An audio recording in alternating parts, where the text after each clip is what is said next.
Innal hamdalillah nahmaduhu wa nasta'inuhu wa nastaghfiruh wa nu'minu bihi wa natawakkalu alayhi wa na'udzu billahi min shururi anfusina wa min sayyiati a'malina. Man yahdihillahu fala mudilla lahu wa man yudlil fala hadiya lahu.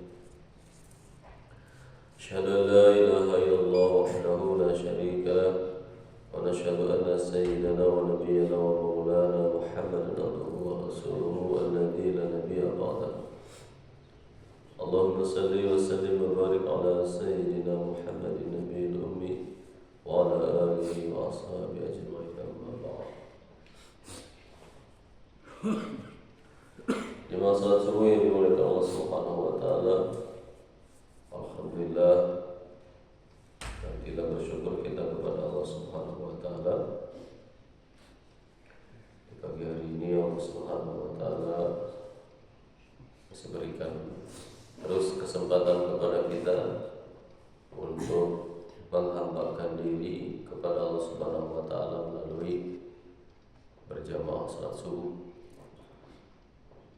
Harapan kita mudah-mudahan salat subuh kita diterima oleh Allah Subhanahu wa taala. Amin ya Allah ya rabbal alamin. Jemaah yang dimuliakan Allah Subhanahu wa taala, insyaallah kita akan lanjutkan kajian singkat kita di pagi hari ini, yaitu di surat berikutnya. Setelah kemarin kita bahas surah Al-Mutaffifin, insyaallah pada pagi hari ini kita akan mengkaji yaitu surah Al-Insyiqaq. Jemaah yang dimuliakan Allah Subhanahu wa taala, Allah Subhanahu wa taala berfirman di dalam surah Al-Insyiqaq, "Idza as-samaa'u insyaqqat." Kata Allah Subhanahu wa taala, "Idza as-samaa'u insyaqqat." Apabila as-samaa'u langit insyaqqat terbelah. Langit terbelah, jemaah yang dimuliakan Allah Subhanahu wa taala. Ini maksudnya yaitu akan terjadi pada hari kiamat. Terjadinya itu pada hari kiamat. Kemudian di ayat kedua Allah katakan wa adinat li rabbiha. Wa adinat dan patuh taat li rabbiha kepada Rabbnya. Wa huqqat, kata Allah Subhanahu wa taala, wa huqqat, dan sudah semestinya langit itu taat patuh kepada Allah Subhanahu wa taala. Yang memerintahkan terbelahnya langit ini adalah Allah Subhanahu wa taala, dan ini terjadi pada hari kiamat. Dan sudah sepatutnya bahwa langit yaitu patuh taat kepada perintah-perintah Allah Subhanahu wa taala dan tidak dapat dicegah, tidak dapat dihalangi apa yang menjadi kehendak Allah Subhanahu wa taala.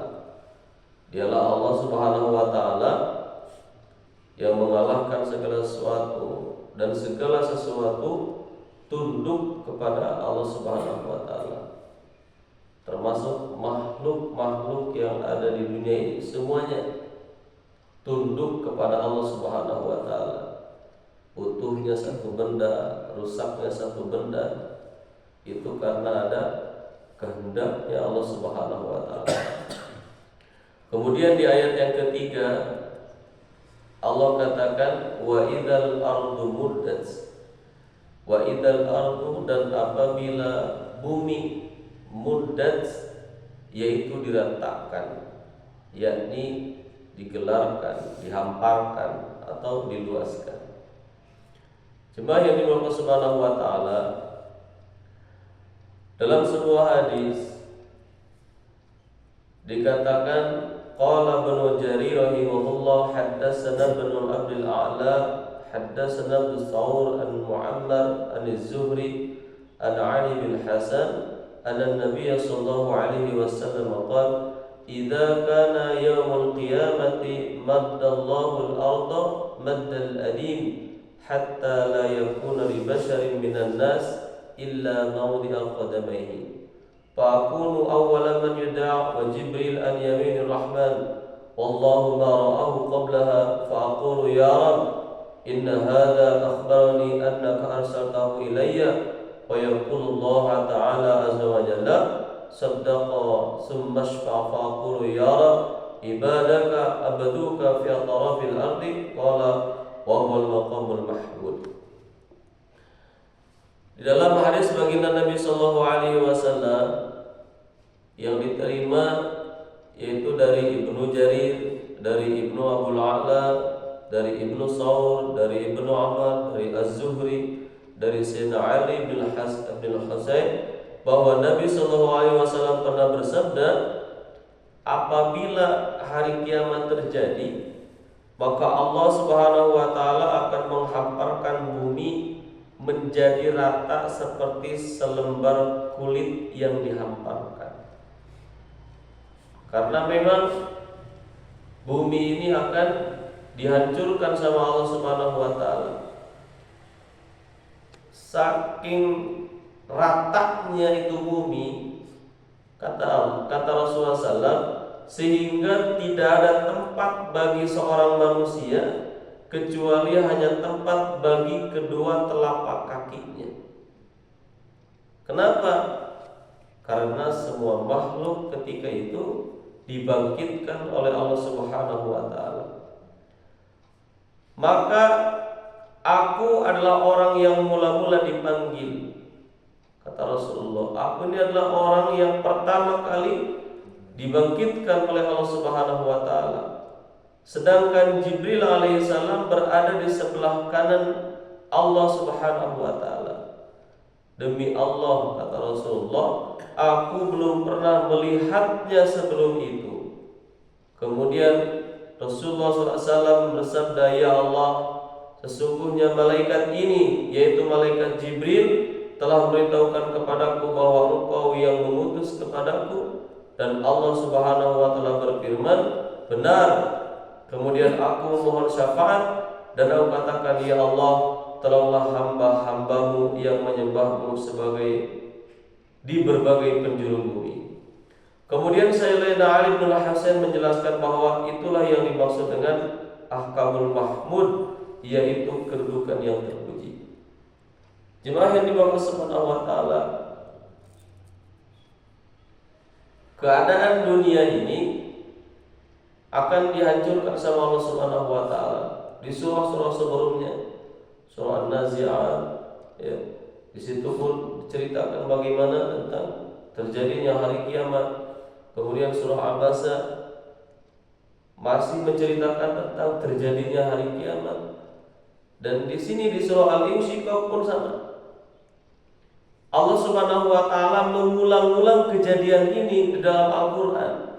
Bahkan bukan hanya surah panjang saja, di surah-surah pendek Allah Subhanahu wa taala mengulang-ulang akan terjadinya hari kiamat, hancurnya bumi, lautan, langit, gunung-gunung. Bahkan di sini dikatakan bahwa bumi ini akan diratakan sama Allah Subhanahu wa taala.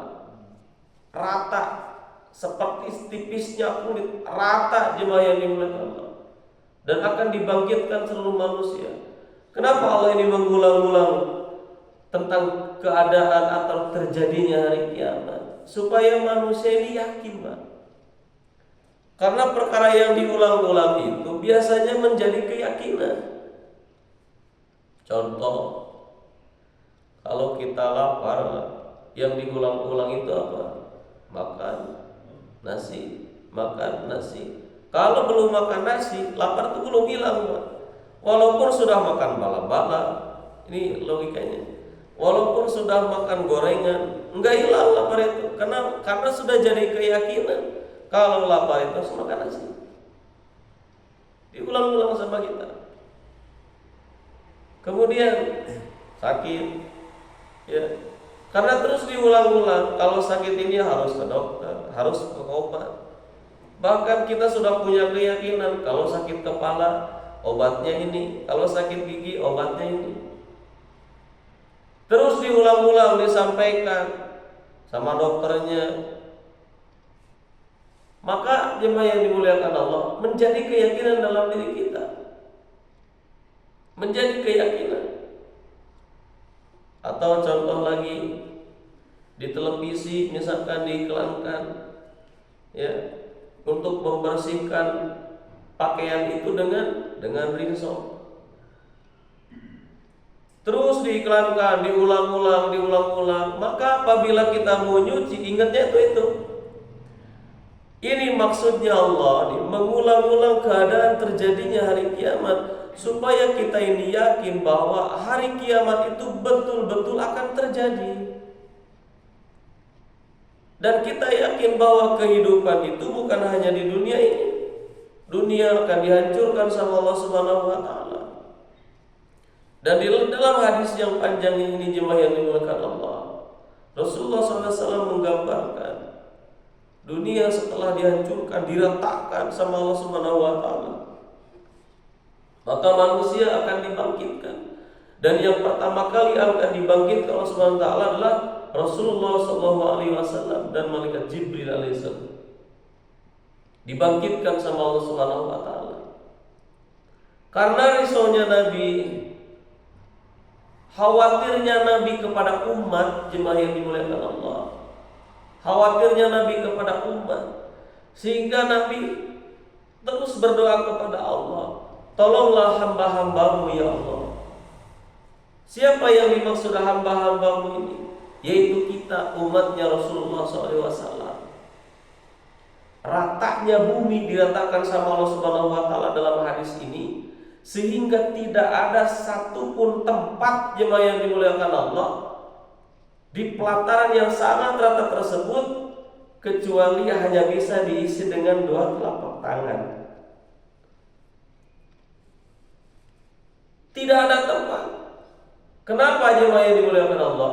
Karena hamba-hamba Allah, manusia akan dibangkitkan sama Allah Subhanahu wa taala, bukan hanya umatnya Nabi Muhammad, tapi seluruh manusia akan dibangkitkan sama Allah Subhanahu wa taala. Dari mulai penciptaan awal manusia itu Nabi Adam alaihissalam sampai kepada manusia yang terakhir dilahirkan ke dunia ini akan dibangkitkan sama Allah Subhanahu wa taala. Tidak ada tempat celah. Tidak ada celah. Penuh dengan manusia. Dan manusia semua berdiri. Tidak ada yang duduk berdiri, jemaah yang dimuliakan Allah. Dan berdirinya pun bukan hanya 1 hari, bukan hanya setengah hari, 1 jam, bukan. Tapi selama menunggu keputusan dari Allah Subhanahu wa taala, apakah akan termasuk golongan sebelah kiri atau termasuk golongan sebelah kanan, maka manusia akan diberdirikan sama Allah Subhanahu wa taala. Dan Nabi Muhammad SAW karena tahunya keadaan manusia, keadaan umat, ketika Rasulullah SAW masih hidup pun dikabarkan oleh Allah Subhanahu wa taala melalui malaikat Jibril keadaan manusia setelah bumi dihancurkan. Maka ketika Nabi Muhammad SAW dibangkitkan pertama kali, yang diminta oleh Nabi Muhammad kepada Allah Subhanahu wa taala, ampunilah hamba-hambamu, kata Rasulullah SAW. Dan Rasulullah SAW minta syafaat kepada Allah Subhanahu wa taala, jemaah yang dimuliakan Allah. Meminta kepada Allah Subhanahu wa taala untuk menolong daripada ini umat. Kemudian jemaah yang dimuliakan Subhanahu wa taala, dan Allah Subhanahu wa taala wa alqat ma fiha wa takhallat, wa alqat, dan memuntahkan, Allah Subhanahu wa taala akan memuntahkan ma fiha, apa-apa saja yang ada di dalamnya, wa takhallat, dan akan menjadi kosong. Bumi, jemaah yang dimuliakan Allah, maksudnya akan mengeluarkan semua mayat atau jenazah, bahkan isi daripada bumi dikeluarkan sama Allah Subhanahu wa taala sehingga di dalamnya menjadi kosong. Jemaah yang dimuliakan Subhanahu wa taala, wa adinat li rabbiha wa huqqat, dan bumi pun patuh kepada Allah Subhanahu wa taala, wa huqqat, dan memang semestinya taat dan patuh kepada Allah Subhanahu wa taala. Kemudian Allah katakan, ya ayyuhal insan, kata Allah, wahai manusia, innaka kadihun, sesungguhnya kamu telah bekerja, ila rabbika, kepada Tuhanmu, kadha, maka kamu ini akan menemuinya, akan berjumpa dengan Allah Subhanahu wa taala. Apa maksud ayat ini, jemaah yang dimuliakan Allah? Sesungguhnya setelah manusia bekerja, maksudnya beramal, melakukan semua perintah-perintah Allah Subhanahu wa taala ketika di dunia, dan manusia ini akan menuju Allah Subhanahu wa taala yang sebenar-benarnya.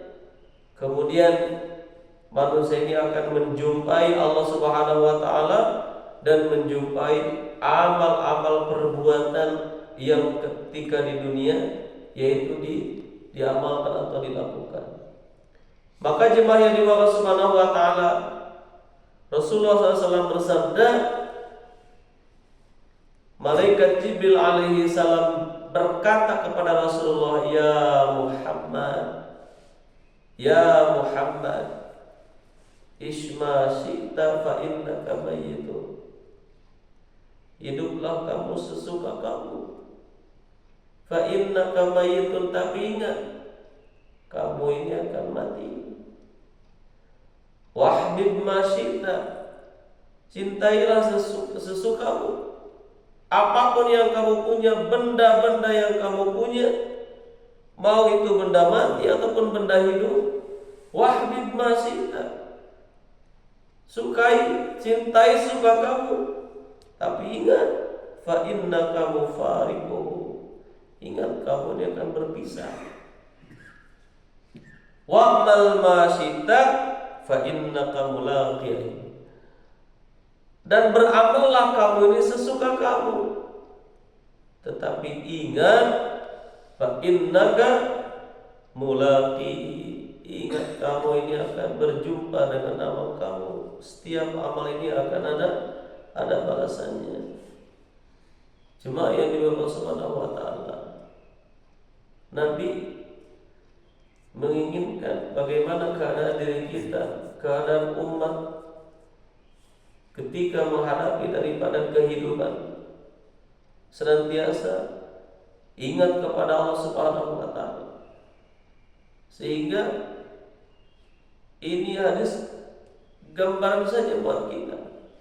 Silakan saja kamu hidup sesuka kamu, kata Rasulullah. Mau taat, mau maksiat, mau kita ibadah, mau tidak, silakan saja. Tapi ingat, kamu ini akan mati, kata Rasulullah. Fa innaka mayyitun, kamu ini akan mati. Setiap perbuatan akan mendapatkan balasan. Kebaikan sekecil apapun Allah akan balas, dan keburukan sekecil apapun Allah pun akan balas. Dan manusia akan melihat setiap amal perbuatannya. Ini adalah satu pernyataan dari Rasulullah SAW. Hidup silakan saja, sesuka kamu silakan. Tapi ingat bahwa kamu ini akan mati, kata Rasulullah. Dan silakan kamu ini cintai apapun yang kamu suka, benda-benda, rumah, mobil, kendaraan, anak, istri, pekerjaan, silakan dicintai. Tapi ingat bahwa antara kamu dengan perkara yang kamu cintai ini akan berpisah. akan dipisahkan sama Allah Subhanahu wa taala. Terus bagaimana sikap kita jemaah yang dimiliki Allah Subhanahu wa taala? Maka biasa-biasa saja. Wa ahbib masyita. Ya. Perkara cintai apa yang kamu cintai ini. Haunama. Biasa-biasa saja. Kenapa? Karena boleh jadi perkara yang kita suka nanti suatu saat nanti akan menjadi perkara yang paling dibenci oleh kita jemaah yang dimiliki Allah. Wa abghid, dan bencilah perkara yang kamu benci ini biasa-biasa saja. Karena boleh jadi kata Rasulullah SAW, apa yang kamu benci itu suatu saat nanti akan menjadi apa yang kamu cintai. Artinya jemaah yang dimuliakan Allah, lamun cek Sunda mah mun nyaah ulah nyahri, mun resep ulah resep teuing. Kepada apapun jemaah yang dimuliakan Allah, kantenan lamun eta perkara teh asup kana hate, Bang. Asup kana hate. Bagaimana asup kana hate teh? Urang teh meser mobil. Kagores teh saeutik teh kagores teh. Ya. Anu kagoresna mobil, anu nyerina naon? Hate, Pak. Nu nyerina hate. Mereka kepikiran gitu. Itu Pak, kenapa? Biasa-biasa saja. Karena setiap kejadian di dunia ini telah Allah atur. Apapun itu Pak, diatur sama Allah Subhanahu wa taala, termasuk duduknya Bapak pada pagi hari ini pun Allah telah atur. Bahwa pada hari Rabu subuh Bapak akan didudukkan di sini atas nama ini. Allah telah atur. Dan yang berjamaah di sini itu bukan segini, Pak. Tapi Allah tuh yang atur. Bapak ini akan duduk sebelah sini, sholatnya di sini. Setelah ini akan melakukan ini. Semua dalam pengaturan Allah Subhanahu wa taala. Semua dalam pengaturan Allah Subhanahu wa taala. Jemaah yang dimiliki Allah Subhanahu wa taala, maka benda-benda yang kita punya pada saat ini biasa-biasa saja. Misal Imam Ghazali, sok orang mereka gaduh nanam di alam dunia, asal ulah diasupkan kana hate. Kenapa? Karena Allah tidak suka. Kalau dalam hati kita ini ada selain daripada Allah Subhanahu wa taala, Allah tuh menginginkan dalam hati kita ini hanya ada Allah saja. Termasuk enggak mau ada anak kita, istri, apalagi benda-benda mati. Allah yang tidak suka. Hanya ada Allah saja dalam hati kita. Maksudnya apa? Hanya ada iman kepada Allah saja, keyakinan kepada Allah Subhanahu wa taala saja dalam hati kita itu. Maka bagaimana sikap kita? Biasa-biasa saja. Kalau cinta kepada anak biasa-biasa saja. Cinta kepada istri pun biasa-biasa saja. Cinta kepada benda-benda di rumah kita, rumah, kendaraan, apapun benda-benda yang kita sukai biasa-biasa saja. Kenapa? Ketika kehilangan pun tidak akan sakit hati. Jemaah yang dimuliakan Allah, kemudian yang terakhir, wa'mal masyita fa innaka mulaqih. Silakan kamu beramal sesuka kamu. Tapi ingat bahwa setiap amal perbuatan itu nanti fa innaka mulaqih, kamu akan menjumpai balasannya. Akan menjumpai balasan daripada apa yang kamu lakukan, kata Rasulullah SAW. Maka pada pagi hari ini jemaah yang dimuliakan Allah, 5 ayat di surah Al-Insyiqaq ini mudah-mudahan menjadi bahan iktibar buat kita, pelajaran, mengingat-ingat buat diri kita bahwa sesungguhnya kehidupan di dunia ini hanya sementara saja. Sesungguhnya kehidupan di dunia ini suatu saat nanti akan dihancurkan sama Allah Subhanahu wa taala. Di antara kita yang duduk pada saat ini tidak tahu satu hari ke depan apakah masih ada di dunia ini atau tidak. Yang pasti jemaah yang dimuliakan Allah, semua yang duduk di sini pasti akan meninggalkan dunia. Semoga Allah Subhanahu wa taala senantiasa istiqomahkan kita dalam melakukan amal-amal kebaikan. Terus istiqomah dalam melakukan amal kebaikan sampai kita meninggalkan dunia ini. Itu saja yang bisa sampaikan. Semoga ada manfaatnya. Wallahul muwaffiq ila aqwamit thoriq. Subhanallah bihamdihi subhanakallahumma wa bihamdika asyhadu an la ilaha illa anta astaghfiruka wa atubu ilaik. Assalamualaikum warahmatullahi wabarakatuh.